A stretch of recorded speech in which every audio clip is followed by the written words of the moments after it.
Après une douce pluie d'avril qui avait lavé les feuilles et ravivé les couleurs de la forêt, Piqûre, le petit hérisson, sortit prudemment de son abri. L'air sentait bon la terre mouillée et les bourgeons frais. En se promenant près d'une flaque miroitante, il aperçut une feuille d'érable tombée qui n'avait pas l'air ordinaire. Dessus, la boue avait séché pour former des signes étranges, comme une écriture mystérieuse. C'était un message. Piqûre, qui était un hérisson très curieux, déchiffra lentement les formes. Cherche là où le silence chante et l'ancien veille. L'arbre sacré protège la forêt. L'arbre sacré. Une quête passionnante pour un petit hérisson. Mais où était-il? Piqûre serra la feuille contre lui et se mit en route. Il rencontra d'abord Lapin Malin, qui bondissait d'un terrier à l'autre. « Bonjour! Oui, je sais où se trouve l'arbre sacré. Il est caché au cœur de la forêt, entouré de fleurs magiques et de créatures bienveillantes. Suis les papillons qui volent haut et tu y arriveras sûrement. » Lapin Malin s'arrêta juste le temps de remuer ses moustaches. « L'arbre sacré? Jamais entendu parler. Trop occupé à chercher des carottes, moi. » Et il fila. Piqûre croisa ensuite Écureuil Noisette, perché sur une haute branche. « Bonjour, Écureuil Noisette. Toi qui vois de si haut, as-tu aperçu l'arbre sacré? » Écureuil Noisette jeta un regard distrait vers le sol. « Un arbre sacré? Tous les arbres me semblent bons tant qu'ils donnent des noisettes. Celui-là est bien trop bas pour que je m'y intéresse, » s'exclama-t-il. Il reprit son travail de cachette. Le petit hérisson commença à se sentir découragé. Personne ne semblait connaître cet arbre important. La journée avançait. Les ombres s'allongeaient. Piqûre était fatigué. Il s'assit au pied d'un grand chêne. « Où donc es-tu, arbre sacré ?»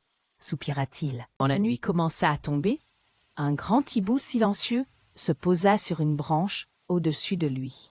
« Pourquoi ce visage sombre, petit Piqûre ?» demanda le vieux hibou d'une voix douce. Piqûre lui montra la feuille et expliqua sa recherche. Maître Grand-Duc écouta attentivement. Ses grands yeux jaunes fixés sur l'arbre sacré, dit-il, cherche là où le silence chante et l'ancien veille.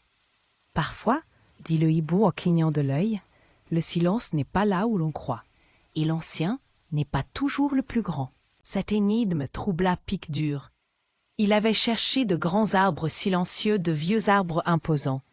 Que voulait dire Maître Grand-Duc? Il passa la nuit blotti au pied du chêne. Réfléchissant au matin, Piqûre décida de regarder autrement. Il arrêta de chercher le plus grand ou le plus visible. Il chercha un endroit où régnait une paix particulière, un silence qui chantait la vie.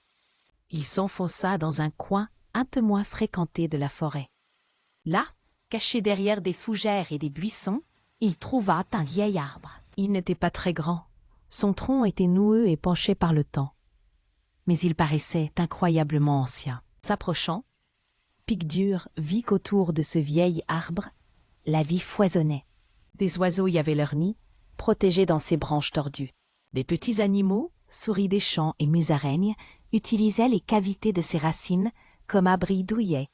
Des insectes de toutes sortes trouvaient refuge sous son écorce rugueuse. L'arbre ne faisait pas de bruit, mais il était un cœur battant pour une multitude de petites vies. Il n'était pas le plus grand, mais il offrait un foyer sûr à tous ceux qui étaient petits et vulnérables.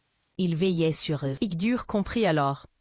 L'arbre sacré n'était pas sacré parce qu'il était magique ou imposant, mais parce qu'il donnait humblement abri et sécurité à tous les habitants de la forêt qui en avaient besoin. Il protégeait la forêt en protégeant ses vies. La vraie force n'est pas toujours dans ce qui est grand ou bruyant, mais parfois dans ce qui offre humblement abri et sécurité aux autres.